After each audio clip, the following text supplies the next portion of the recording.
आज हमारा जो राय सागर क्लब है आज वो यही होगा। अमिता मैडम ने ये टॉपिक दिया है और ये सबसे मुश्किल टॉपिक है। दुनिया के तमाम देश उस टॉपिक को या उस विषय को हल नहीं कर पा रहे। वह है इजराइल फलस्तीन समस्या। आज उसके इतिहास के बारे में मैं बताऊंगा और जो सुल्तान में जो सिचुएशन चल रही है उसके बारे में आपको अवगत कराऊंगा। मुझे 4 बच्चों की मदद चाहिए वो यहाँ आ जाए।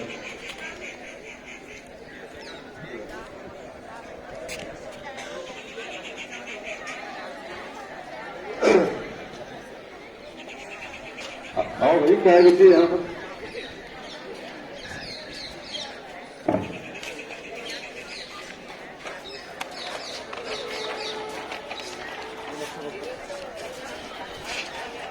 वर्ल्ड मैप सर, पीछे पीछे रहो सर। पकड़े इसको।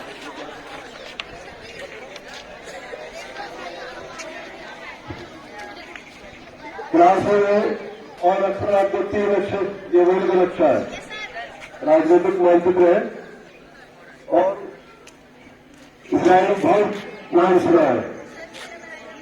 इस नक्शे में पूरे स्कूल में आर्य क्लास के शायद बच्चे बता सकते हैं, 90% बच्चे नहीं बता सकते इजराइल कहां पर है।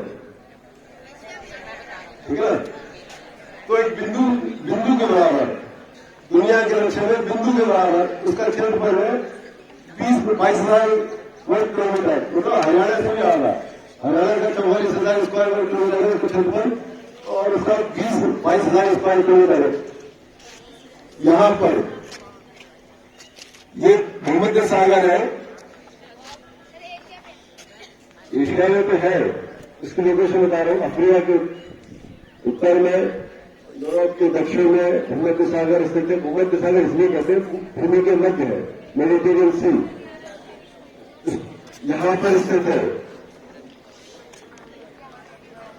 एक बिंदु पर नजर नहीं आएगा, मैं आपको इसको इलाज करके बताता हूं। 2 बच्चे आइए बताता।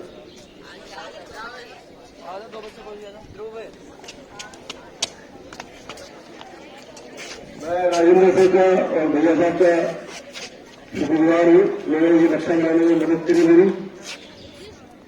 ये मैंने इसको लॉन्च कर दिया है।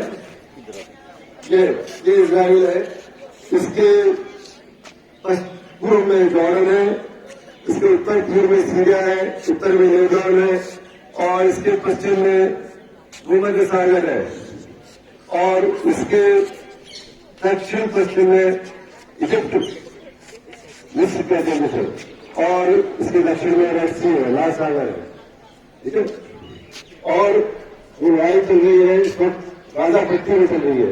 गाजा पट्टी यहां पर है जिसकी चौड़ाई 10 किलोमीटर और लंबाई 45 किलोमीटर है, जिसकी ये तीनों तरफ से बाढ़ 4 घंटे से भरा हुआ है। इस तरह की जेल समझिए आप, इसराइल की एक जेल है जिसमें 25 लाख 30 लाख लोग रहते हैं। दक्षिण में इसकी सीमा मिस्र से मिलती है और ये वेस्ट बैंक है। ये फलस्तीनी क्षेत्र है, ये दोनों क्षेत्र फलस्तीनी। आज से लगभग 100 साल पहले ये ओटोमन एम्पायर का हिस्सा था।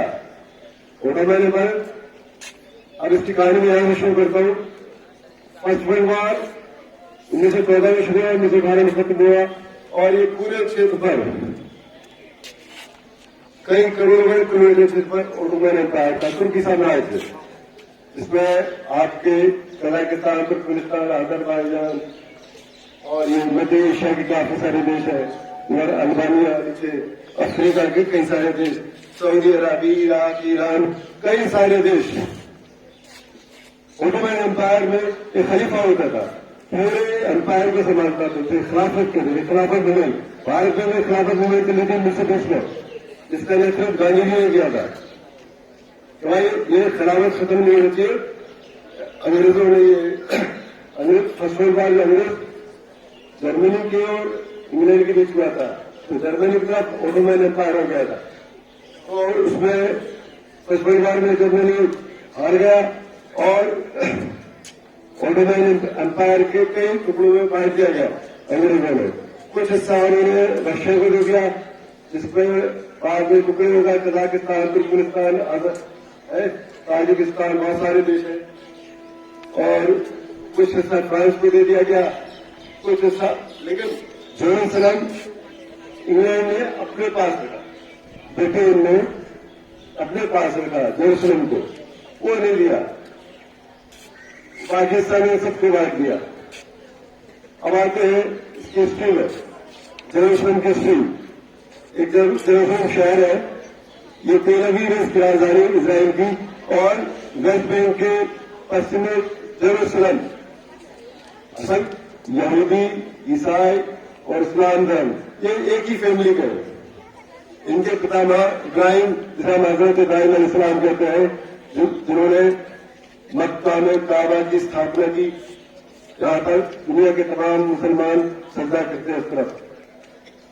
और वही उन्हीं के पोते याकूब, जिनको यहूदी मानते हैं, ईसाई भी उन्हीं की औलादों में से, ईसा मसीह एक ही फैमिली का है, ठीक है।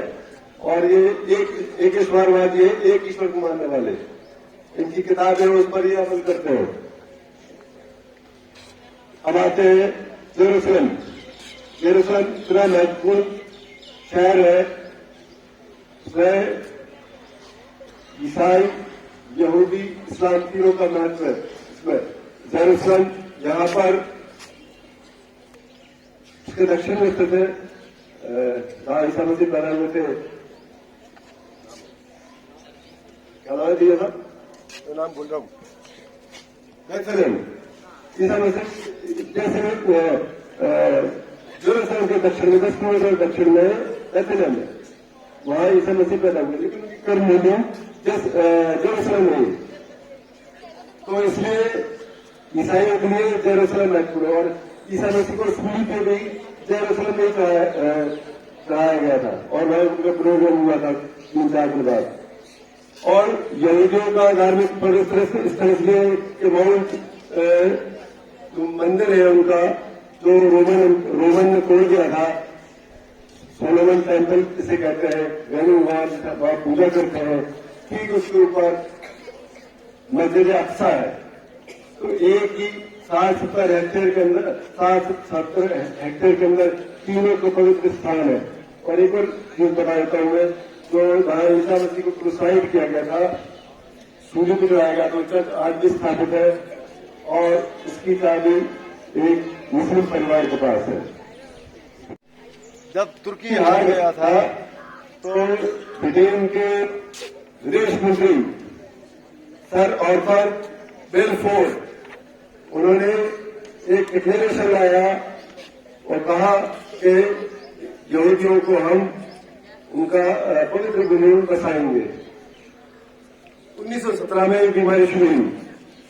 ब्रिटेन के विदेश मंत्री, जिनका नाम था सर आर्थर बेलफोर्ड, उन्होंने उसको सर आर्थर डिक्लेरेशन कहा जाता है, बेलफोर्ड डिक्लेरेशन कहा जाता है, कि भाई दुनिया में जहां भी यहूदी बसे हुए हैं वहां पर उनको फलस्तीन में बसाया जाएगा। यहाँ पर 1970 से पहले 97% फलस्तीनी थे, यहाँ पर इजरायली यहूदी नहीं थे। अब वहां बसने शुरू हो गए, दुनिया भर से आके इजरायली वहां बसते चले गए, और जाहिर बात है उनकी आबादी बढ़ेगी तो अपना हक जमाएंगे। तो उन्होंने कहा भाई, इसके बीच फिर अरबों से उनकी लड़ाई शुरू हो गई। अरबों ने ब्रिटेन से शिकायत करी, भाई ये लोगों को हस्तियां बसा दी है। तो फिर उन्होंने सैनिक ताकत का इस्तेमाल किया यहूदियों पर, फिर उन्होंने गुरिल्ला वार लड़ा इंग्लैंड ब्रिटेन से। फिर इसके बाद द्वितीय विश्व युद्ध छिड़ जाता है, सेकेंड वर्ल्ड वॉर में हॉलोकॉस्ट होती है, हिटलर गैस चैम्बर में डालकर 60 लाख यहूदियों को मार देता है। अब यहूदियों को चाहिए था एक देश, उनको दुनिया के लिए कोई देश नहीं था। अब ब्रिटेन की इतनी हिम्मत नहीं थी कि वो देश बना दे, इसलिए तो यूएनओ के अंदर 1948 में एक प्रस्ताव पारित किया गया। और जाहिर बात है सरमायादार आज से नहीं है, ये सैकड़ों साल से यहूदी पूंजीपति रहे, कैपिटलिस्ट। आज भी अमेरिका की इकोनॉमी वही चला रहा है, दुनिया की इकोनॉमी वही चला रहा है, यहूदी सब उन्हीं के हाथ में है। तो उनकी मीटिंग करवाई और उनके मत में मतदान हुआ और नया एक देश का निर्माण हुआ 1948 में 14 मई 1948 में इजराइल देश की स्थापना हुई यहाँ पर।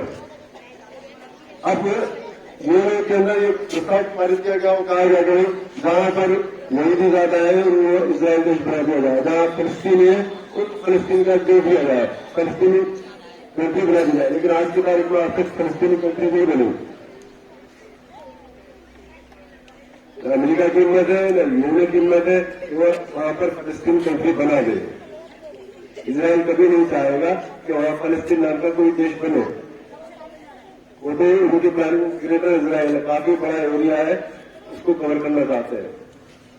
इसके बाद हुआ सेकेंड वर्ल्ड वॉर हो गया, नया देश बन गया। अब इनमें आपस में चूहे बिल्ली का खेल चालू हो गया।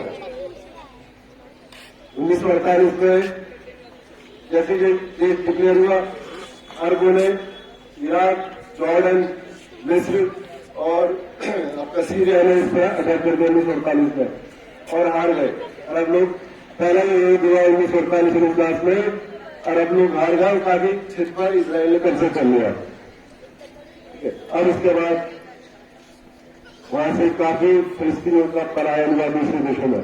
कुछ अमेरिका बच गए, कुछ जाके कुछ मिस्र में बच गए, कुछ जॉर्डन में बच गए, अलग अलग देशों में बच गए। जैसे यहाँ के सरदार करारे में बसे हुए हैं, वहां से फाइनेंस करते हैं। आज इस तरह से एक सिलसिला हुआ। इसी दौरान पीएलओ का गठन हुआ इसराइल से बाहर, फलस्तीन लिबरेशन ऑर्गेनाइजेशन जैसे यासिर अरफात ने बनाया था। उनकी राजनीतिक पार्टी थी फतेह, जो वेस्ट बैंक में है फतेह। अब फतेह वो कमजोर करने के लिए अभी विशेषज्ञ कहते हैं, मैं नहीं कह रहा, विशेषज्ञ कहते हैं पीएलओ को कैसे कमजोर किया जाए। तो वो कहते हैं कि हमास पर खड़ा करने इब्राहिम कहा था 1987 में हमास एक पार्टी एक संगठन तैयार किया था। पीएलओ था बाहर के मुल्कों में रहते थे, फंड पैसा देते थे, तो राजनीतिक तुम करो हम तैयार। ग्राउंड पे तो हमास गाजा पट्टी जो हमास रहते थे, ग्राउंड पे तो वो लड़ रहे थे ना। पीएलओ बाहर था, इजराइल से बाहर, तो उनका फतेह से अलग हो गए और उन्होंने चुनाव के जरिए यहाँ पर जीत हासिल करी, मेजोरिटी में हासिल हो गए। पर एक हमास एक राजनीतिक संगठन बन गया। इजराइल उन्हें आतंकवादी कहता है, पश्चिमी देश को आतंकवादी कहते हैं और आतंकवादी कहता है करीब। और उन्होंने 7 अक्टूबर को दिखा दीवार तोड़ के या फेंसिंग तोड़ के घुस गए, लगभग 1213 इसराइलियों को खत्म करते। पहली बार इतना बड़ा झटका इसराइल को फिलिस्तीन हुई, इससे पहले नहीं हिम्मत नहीं थी। मोसाद जो उनकी खुफिया एजेंसी है, जहां भी आतंकवादी घटना होती है दुनिया के किसी भी क्षेत्र में कहीं भी रहे, वो मोसाद ढूंढ के मार देती है। मैं मोसाद को किस्सा बताता हूँ।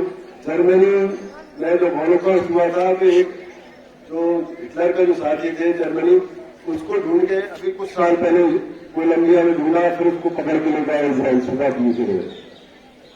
कोलंबिया दक्षिण अमेरिका में छुपा हुआ था, वहां से भी मोसाद ढूंढ के ले आई उसको, सेकेंड वर्ल्ड वॉर के अपराधी को।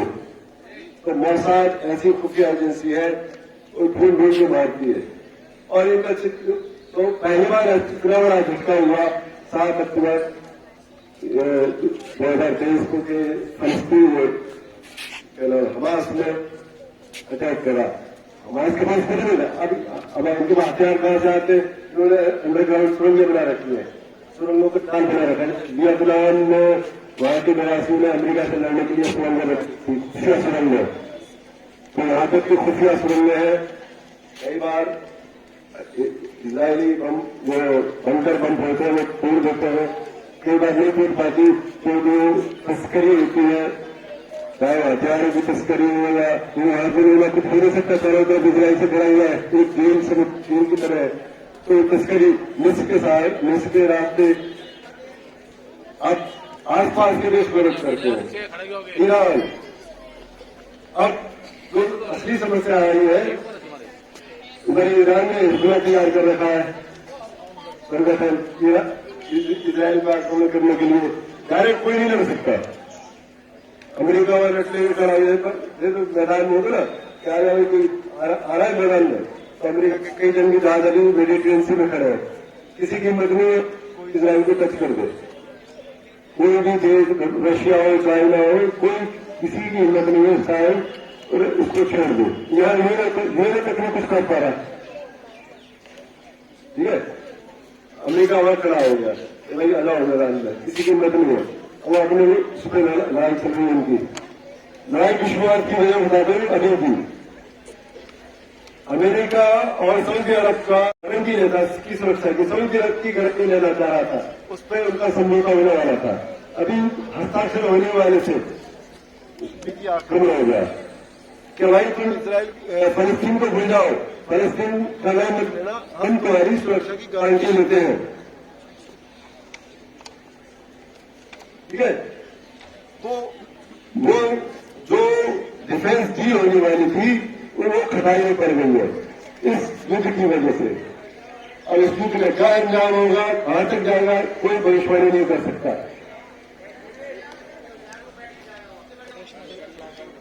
इसमें बेगुनाह लोगों की जानकारी हो, जियो पॉलिटिक्स का हिस्सा है। मैं एक अटल बिहारी वाजपेयी का एक ऑडियो सुनाता हूं मैं, और आखिरी एक ऑडियो सुनाकर मैं बात खत्म करता हूं। ठीक है,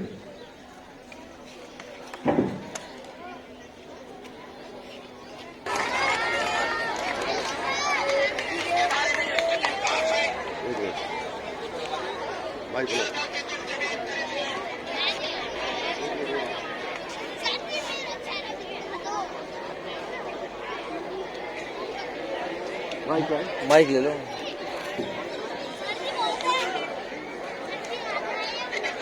के बारे में जो स्थिति बात है, 4 बार की जमीन पर इसराइल कब्जा करके बैठा है तो जमीन उसको खाली करना होगी।